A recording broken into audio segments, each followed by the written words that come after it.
সে একটা কলেজের প্রথম বর্ষের ছাত্র। চোখে ছিল হাজারটা স্বপ্ন, কিন্তু ধীরে ধীরে সেই স্বপ্নগুলো ঝাপসা হয়ে যাচ্ছিল।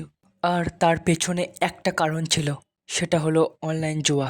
অনেক ছিল এক গরিব পরিবারের ছেলে, বাবা নেই। ছোটবেলা থেকে মাই তাকে বড় করেছেন। মা একটা হোস্টেলের রান্নাঘরে কাজ করতেন। সারাদিন গরমে পড়ে শুধু একটাই স্বপ্ন দেখতেন, আমার ছেলে লেখাপড়া শিখে মানুষ হবে। অনেকও খারাপ ছাত্র ছিল না, স্কুলে সবার প্রিয়, পড়ালেখায় ভালো ও ব্যবহারও সুন্দর।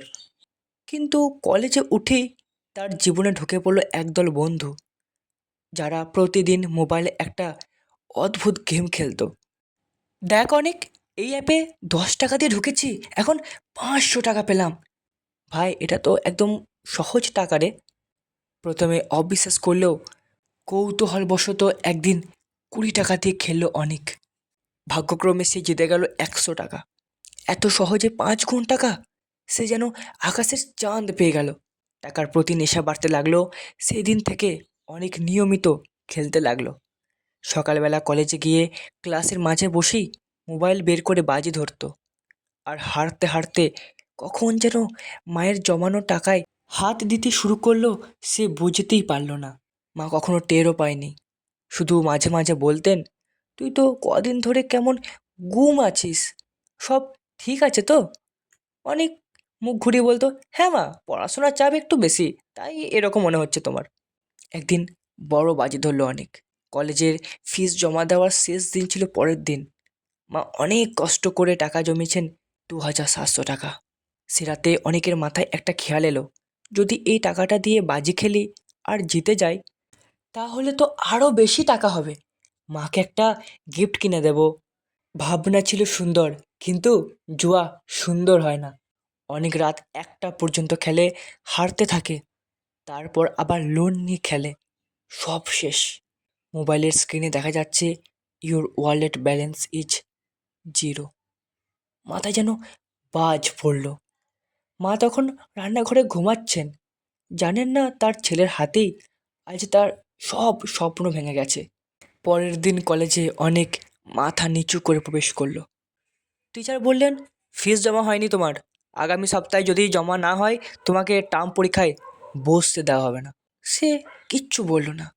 বাড়ি ফিরে চুপচাপ মায়ের পাশে বসে রইল। মা জানতে চাইলেন, বাবা, সব জমা হয়ে গেল তো? অনেক তাকাতে পারল না। মা বুঝতে পারলেন কিছু একটা হয়েছে। তারপর অনেক হঠাৎ কান্নায় ভেঙে পড়ে সব বলে দিল। কাঁপা গলায় বলল, মা, আমি ভুল করে ফেলেছি। আমি তোমার ফিজের টাকা জুয়ায় হেরে গেছি। মা কিছুক্ষণ কিচ্ছু বললেন না, শুধু চোখ বেয়ে জল পড়ছিল। তারপর শুধু বললেন, আমি তোর জন্য পৃথিবীর সব কষ্ট সয়ে নিই রে, কিন্তু আজ তুই এমন কষ্ট দিলি যেটা আমি কোনো দিনও ভুলতে পারবো না। অনেক ভেঙে পড়ে বন্ধুদের ছেড়ে দেয়, এমনকি বন্ধুদের ফোন নাম্বার ব্লক করে ডিলিট করে দেয়। কলেজে যায় না, কারো ফোন ধরে না। একদিন আয়নার সামনে দাঁড়িয়ে সে নিজেকে দেখল, চোখ ফোলা, চুল এলোমেলো, ভেতরে একরাশ ঘৃণা। নিজেকে জিজ্ঞেস করলো, এই আমি যে একদিন ডাক্তার হতে চেয়েছিলাম, যার জন্য মা রাত জেগে কাজ করত? আজ আমি একটা বাজির জন্য মায়ের সব স্বপ্ন চুরমার করে ফেললাম। সেই দিন ছিল একটা নতুন সূর্যের শুরু।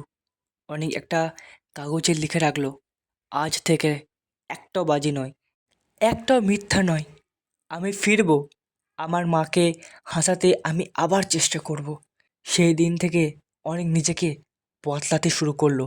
সে মোবাইল থেকে সব জুয়ার অ্যাপ ডিলিট করে দেয়, পুরনো বাজির বন্ধুদের নাম্বার ব্লক করে দেয়। কলেজে গিয়ে নিজে টিচারের সামনে দাঁড়িয়ে বলল, স্যার, আমি একটা বড় ভুল করে ফেলেছি, কিন্তু আমি চেষ্টা করব আর কখনো এমন কিছু না করতে।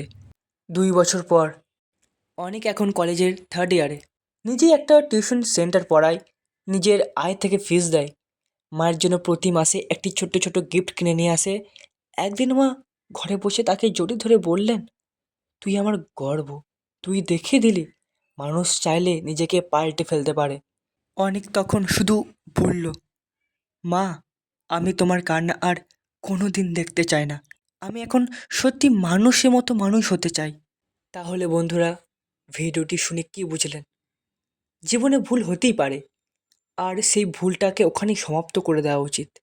জুয়া, খারাপ নেশা, এগুলো মিথ্যা আনন্দ দেয়, আর আস্তে আস্তে করে জীবন ধ্বংস করে দেয়। জিততে চাইলে বাজিতে নয়, নিজের উপর বিশ্বাস রাখো।